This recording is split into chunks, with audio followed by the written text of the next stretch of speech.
time ako po pala magre-repair ulit ng amplifier. Wow! Yan. So may tatak siyang concern. So yan siya mga guys. So, may tatak siyang concern. So bali mga guys, so ito nga po palang amplifier na to ay sa aking tita. So pinare-repair niya. So sabi niya hindi daw tumutugtog. So yan. So repair mo na guys. So atin munang itatry. Huwag mong subukan. Masisira ang buhay mo. Kanyang sira. So plug in natin. So saksak natin mga guys. Ating outlet. So yan mga guys, nag-power siya. So naka-on na pala siya. So ngayon mga guys, dahil may extra ako ditong speaker. Wow! Maliit lang. So para masubukan natin tong amplifier na to kung tumutugtog. So kuha lang ako mga guys. So yan mga guys, so ito nga po pala yung gagamiting speaker. So para malaman natin tong amplifier na to kung ano yung kanyang sira. So kung tumutugtog na siya, hanapin natin yung kanyang nakalinya sa speaker. Ayan. So pwede na ito mga guys. So tap lang natin dito mga guys.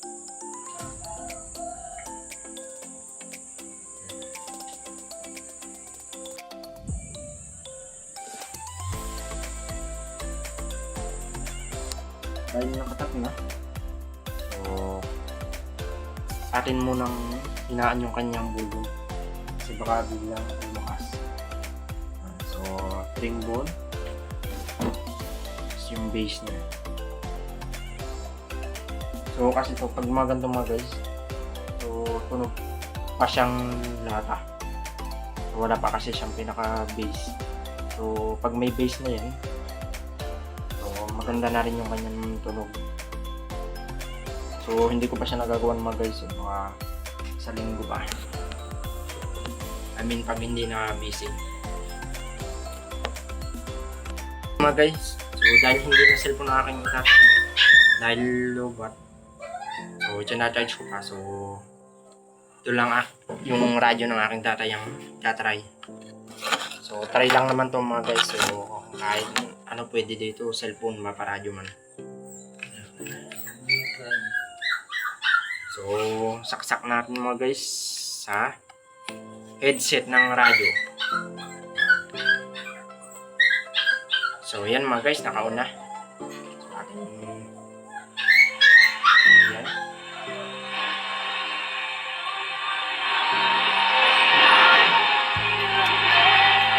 So yan mga guys, so dahil tumutugtog siya, so okay naman siya.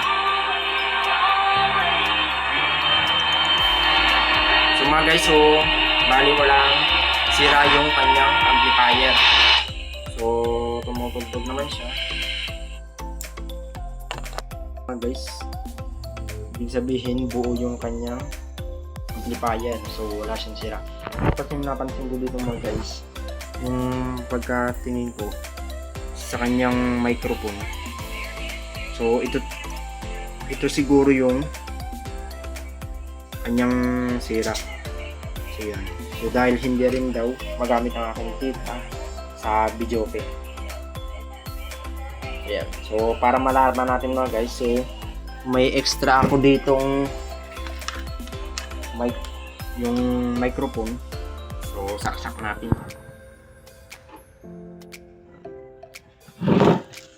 So tatry natin mga guys kung gagana siya. Yun.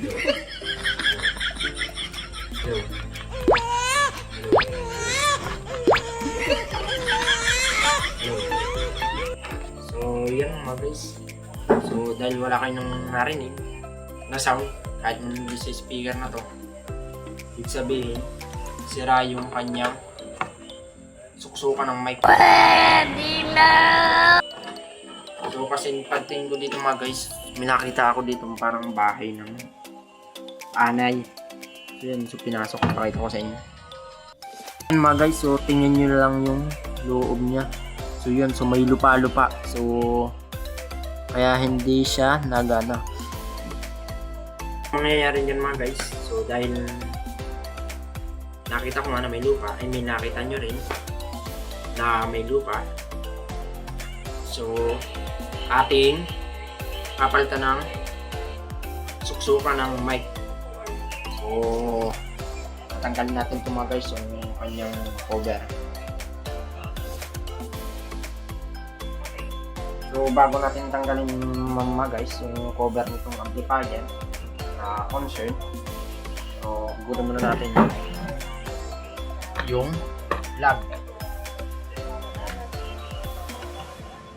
So bago kayo mag-backlas nito mga guys, kailangan hugot yung plug, so para hindi tayo mag-ground sa ating pagkakalikot.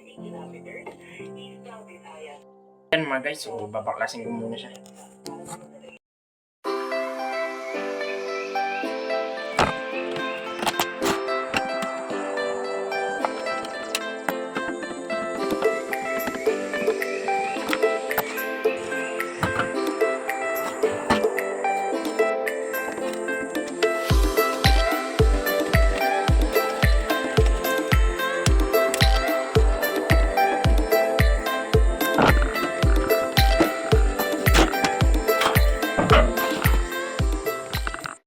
Guys, so dahil na buksan ko na siya, so atin muna siyang papagpagan.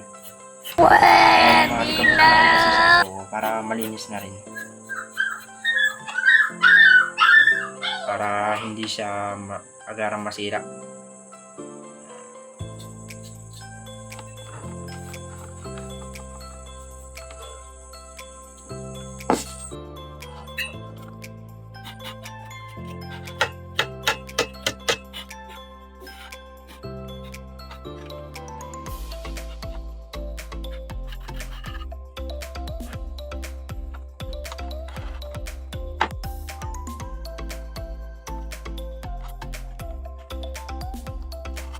Mga guys, so dahil na pagbagang ko na siya, so natanggal ko na yung alikabok niya.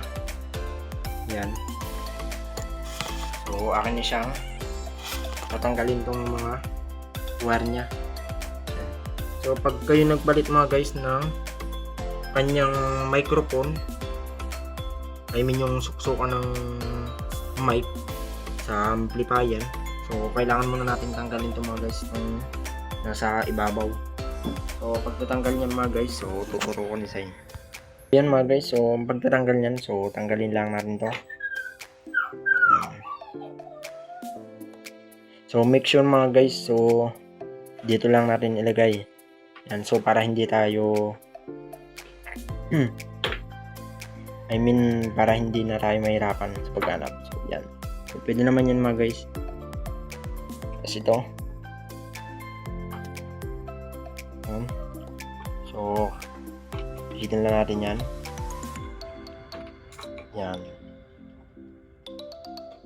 So lahat natin tatanggalin yan mga guys. So kasi pag hindi natin tinanggal lahat yan, so hindi siya matatanggal. So dahil natanggal na mga guys, kuha ko ng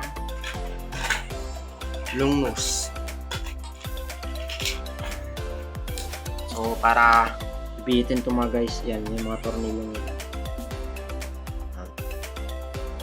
Bago natin mga guys tanggalin tong kanyang mga wire. Yan. So ito lang pala mga dalawang mga guys na nakatap dito sa pinaka-void niya.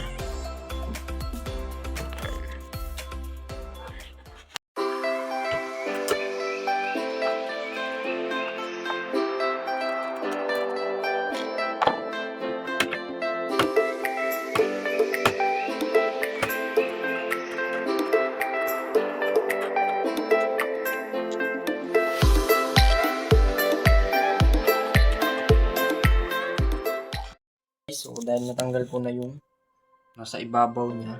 So, ito yung nasa ibabaw mga guys, yung nandito. So, ngayon, ito naman ang inenex ko. So, itong mahabang void na to. Tanggalin ko ng mga guys.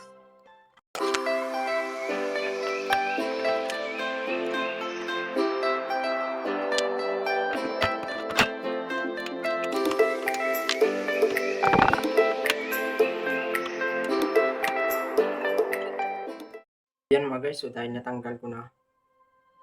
So ito nga po pala yung kanyang sira. Yan, susuksukan ng kanyang mic. Yan, so pagpaga natin mga guys.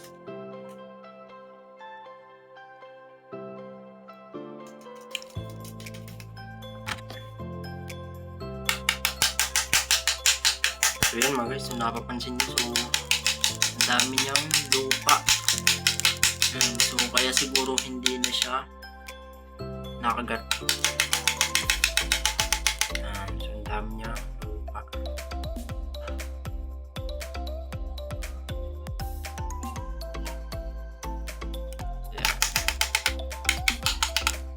So ito mga guys yung ating papalitan, yung dalawang to.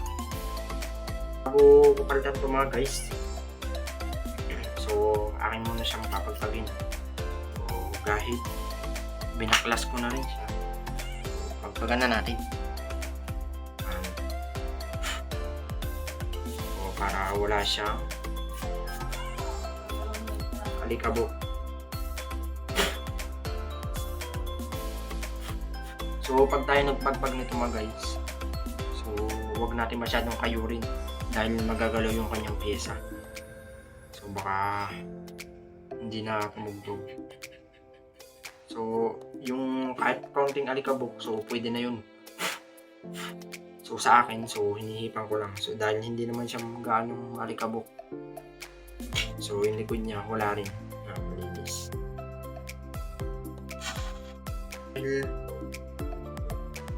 Hindi ko pala siya mapapalitan dahil sira pala ito mga guys. Ito, sira yung kanyang suksukan ng mic. So parang kalawangin na rin siya. So mangyayari nyan mga guys, so ating tsatsagain. So kung mayayari pa siya, so para matanggal yung kanyang kalawang. So kaya hindi lang naman yun nagano mga guys dahil may kalawang na siya.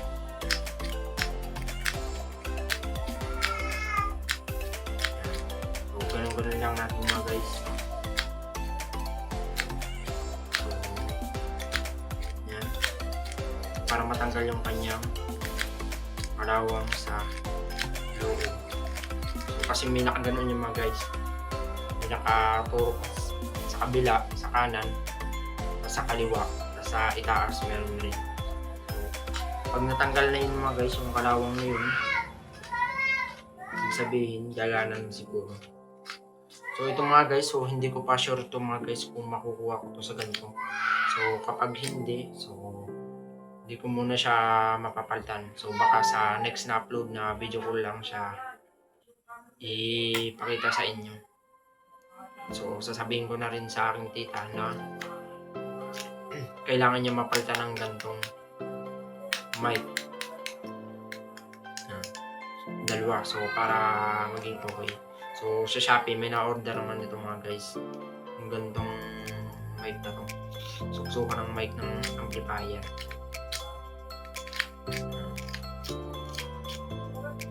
So para malaman ko siya mga guys, para hindi ako matagalan sa pagtanggal ng kalawang sa ganito, so akin muna siyang ikakabit. So kakabit ko muna siya mga guys sa amplifier, so para masubukan ko rin siya kung gagana siya. So tsaka lang natin tatanggalin yung kanyang kalawang. So pag naikabit ko na siya, so kabit ko lang mga guys.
Nakasimbol ko na siya.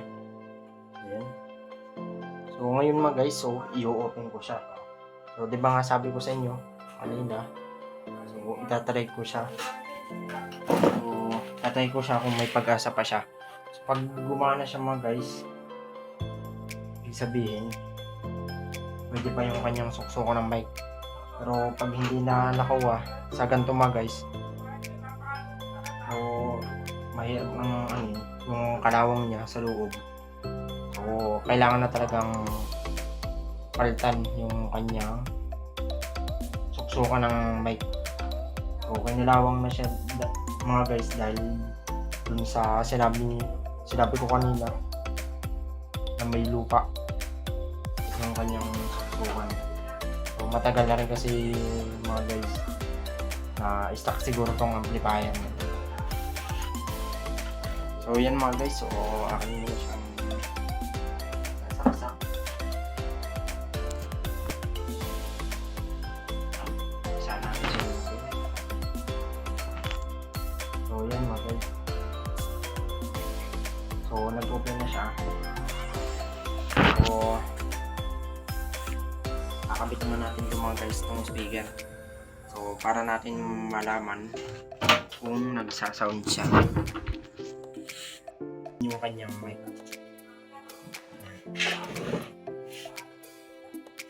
So kabit ko lang mga guys yung speaker. Mga guys, so dahil naikabit ko na kanyang speaker dito sa amplifier ulit, so akin naman siyang susubukan na try yung kanyang microphone.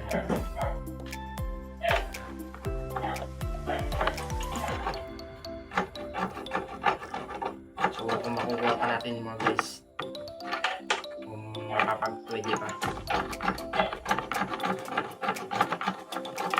So pag hindi na talaga mga guys, so kailangan na talaga siya ng palitan ng bago. So sasabihin ko lang mga guys sa akin, kita na palitin na siya ng bago. Para gumana siya. So ayan mga guys, so ating iwan yung kanyang mic. Blue.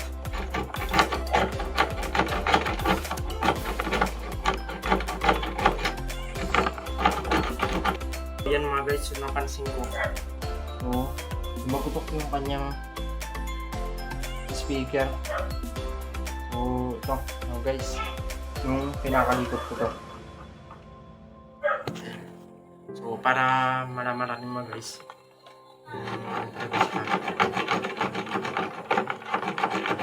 so kailangan kasi siya mga guys siya sa sound sa speaker. So mga guys, yung ating mic ay naka-on. So kailangan siya naka-on.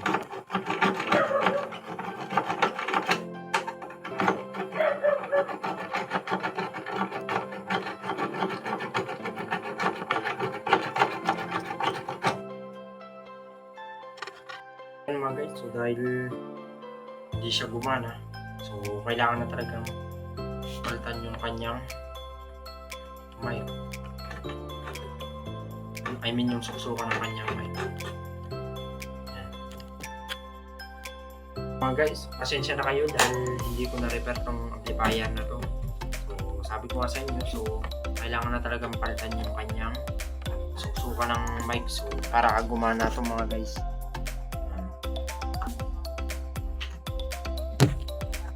So baka sa next na upload ko lang, I mean upload sa Facebook itong amplifier nito.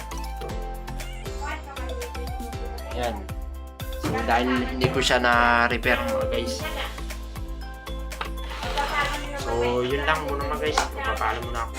Huwag natin kalimutang follow ang aking Facebook page. I-share na rin mga guys. So para yung ibang makapanood nito ay makakuha rin ng idea sa gandang pagre-repair ng amplifier. So lang ba guys, paalam mo na ako at kita tayo sa next na upload natin.